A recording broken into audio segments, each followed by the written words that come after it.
Guys, for today we'll be lowering Toyota Vios facelifted.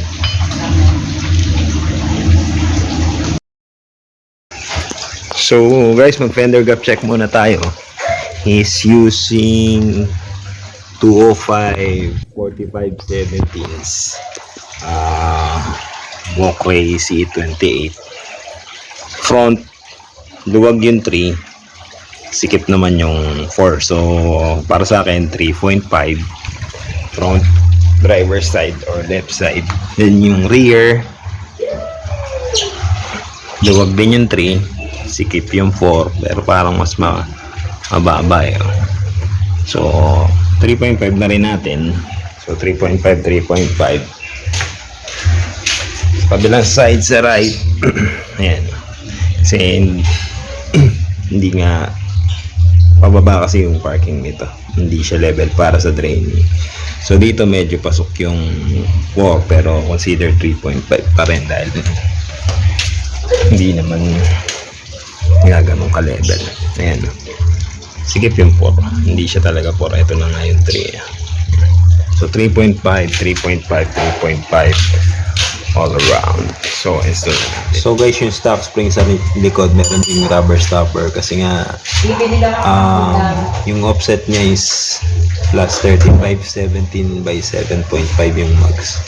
Naka-experience na sila ng nag-grab yung gulong. Actually hindi lang rub, nabiyak yung gulong dahil dun sa fender. So guys, dito sumabit yung gulong. So kahit stock springs pa siya, sumabit. So mag-fender tayo ngayon. Yan.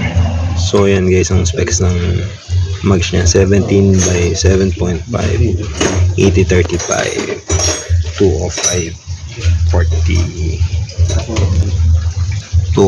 45/70s yung tires. Okay, nakaka-experience siya ng fender up sa likod.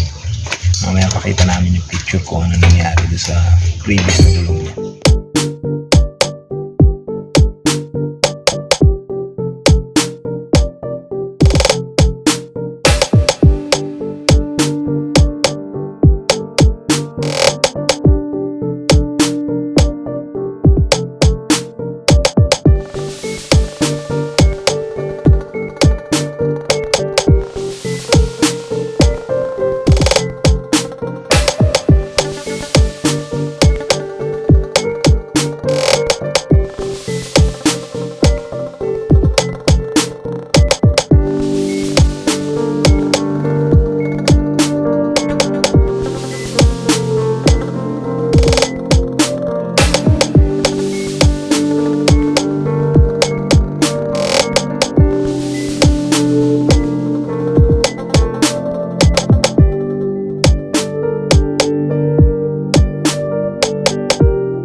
Cheta Corbada. Ingat.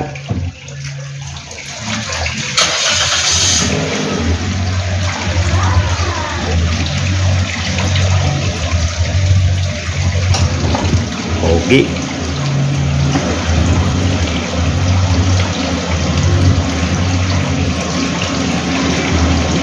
Thank you.